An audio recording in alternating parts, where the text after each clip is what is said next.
A reading from the Holy Gospel of our Lord Jesus Christ according to St. Matthew. Now when Jesus was born in Bethlehem of Judea in the days of Herod the king, behold, wise men from the east came to Jerusalem, saying, Where is he who has been born King of the Jews? For we have seen his star in the east, and have come to worship him. When Herod the king heard this, he was troubled, and all Jerusalem with him. And assembling all the chief priests and scribes of the people, he inquired of them where the Christ was to be born. They told him, In Bethlehem of Judea, for so it is written by the prophet, And you, O Bethlehem, in the land of Judah, are by no means least among the rulers of Judah, for from you shall come a ruler who will govern my people Israel.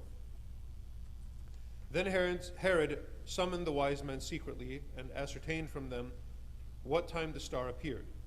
And he sent them to Bethlehem, saying, Go and search diligently for the child, and when you have found him, bring me word, that I too may come and worship him. When they had heard the king, they went their way. And lo, the star which they had seen in the east went before them, till it came to rest over the place where the child was. When they saw the star, they rejoiced exceedingly with great joy. And going into the house, they saw the child with Mary his mother, and they fell down and worshipped him. Then opening their treasures, they offered him gifts, gold and frankincense and myrrh. And being warned in a dream not to return to Herod, they departed into their own country by another way. Ushuha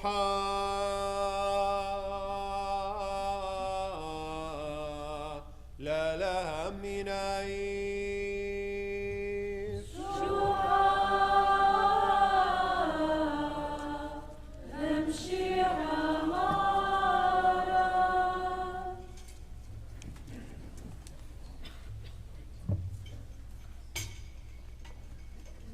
Christmas was yesterday, and a good chunk of you are here today, so that's good to see. You guys are the real ones.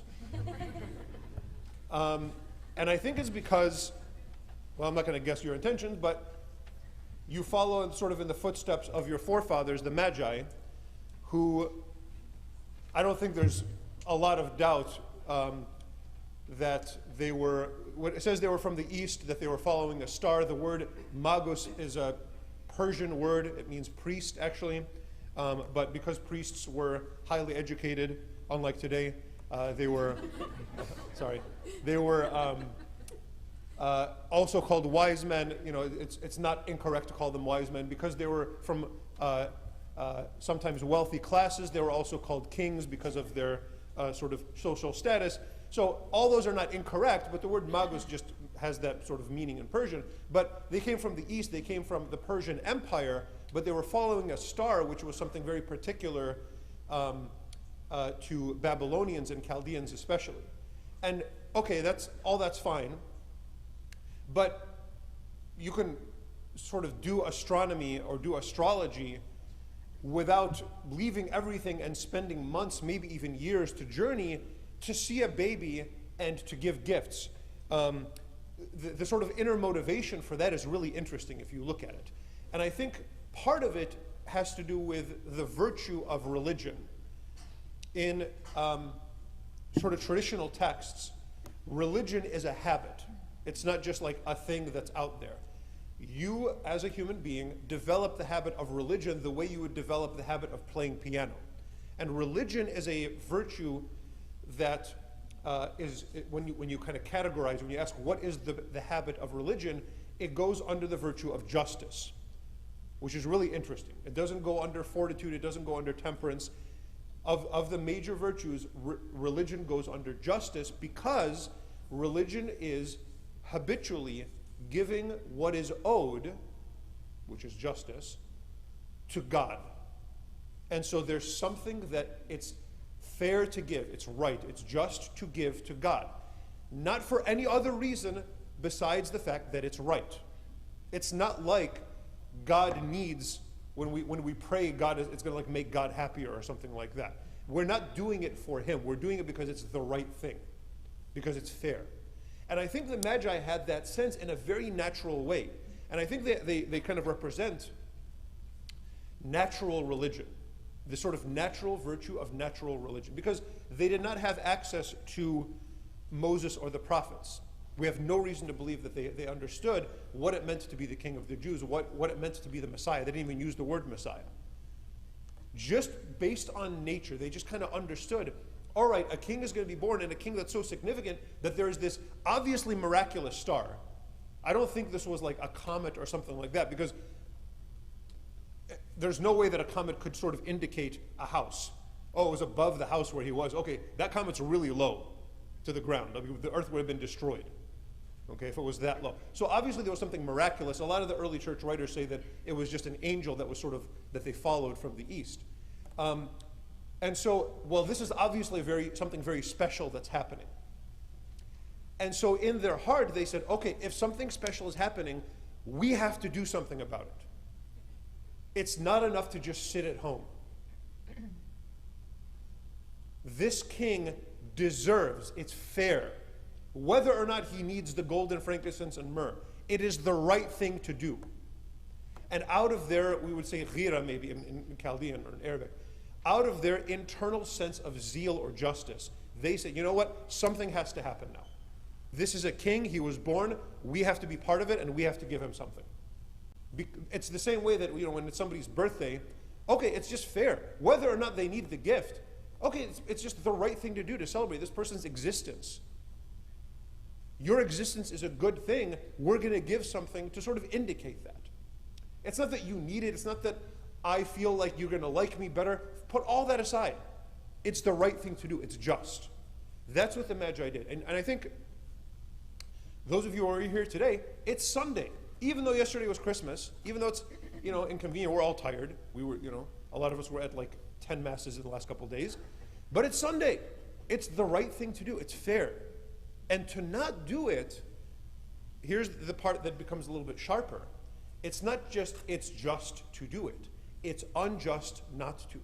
The Magi felt to not do anything would be wrong. That's a really good and kind of deep intuition. And I think we can feel proud of that as people that sort of are there, are maybe related to them, maybe even by blood, God knows,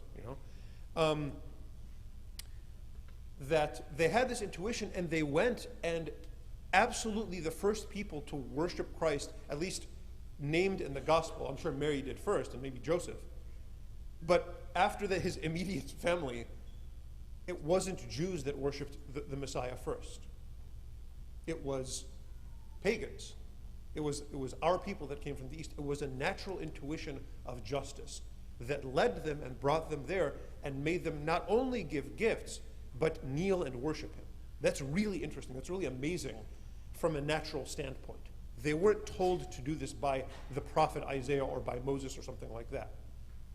They just sort of had a sense that this was the right thing to do. Very interesting. And so, in contrast with them, and I think Matthew writes the narrative this way on purpose. He kind of puts the events in this order on purpose. In contrast to the Magi is Herod. King Herod is absolutely unjust. He is not a wise man or a king or a magus or a sort of priest of a natural religion. He is a tyrant. And what does a tyrant do? Tyrant, so as opposed to the Magi saw him and they rejoiced exceedingly with great joy. That's so exaggerated as a phrase, it's almost bad writing. You could have just said they rejoiced. They rejoiced exceedingly. Okay, fine, they rejoiced exceedingly. They rejoiced exceedingly with joy. Okay, they rejoiced exceedingly with great joy. Okay, we get it. As opposed to Herod, who feared, he was troubled, and all Jerusalem with him. The tyrant doesn't rejoice. He fears. He's terrified. Why? Because he doesn't care about justice. He cares about his own rule. He cares about being in charge and staying in charge. He cares about having his stuff and not losing it. That's the tyrant. He cares not about offering and giving what is just or what is right. He takes, but he takes violently, because right after the gospel here that I read, we know what happened. he went and had all children in that area slaughtered. He doesn't give, he takes, and he takes life. It's not that he's willing to be really inconvenienced, journey for months and years to give something. He's willing to kill children for his own convenience. That's a tyrant.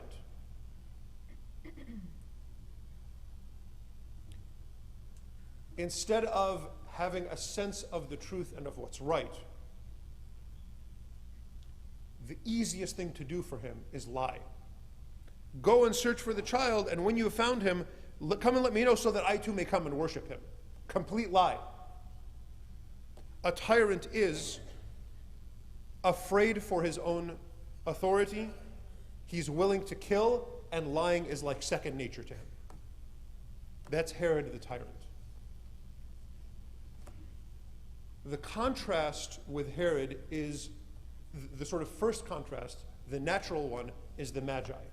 But the real contrast, and I think Matthew is kind of painting this picture for us, is Christ the King. Christ the King, again, let's contrast him with Herod. He's just born, and we celebrated his birth yesterday, but we all know where the story goes. His rulership is not a tyranny. His rulership is one of love and of service. He's not afraid no. All authority is given to Christ. He doesn't take it. He's not afraid for his own authority. He does the opposite of slaughter others to keep his authority. He sacrifices himself. He doesn't lie about worshiping, nor does he come simply worship. He is the God who is worshipped. There's a tradition of interpretation that the gifts offered by the Magi the gold represents his kingship. Christ is the king. The frankincense represents his priesthood. And the myrrh, and you can see the incense has to do with priesthood. The myrrh, it's a little bit harder in the tradition to connect the myrrh with being a prophet, but some of the early fathers did that. Myrrh was actually a spice used to embalm bodies. Like when he died, that was one of the spices that they would have used to embalm his body. But Christ being not just a king that rules, but also a prophet who teaches, and also a priest who offers sacrifice, that's the ultimate fulfillment. That's the ultimate contrast with Herod.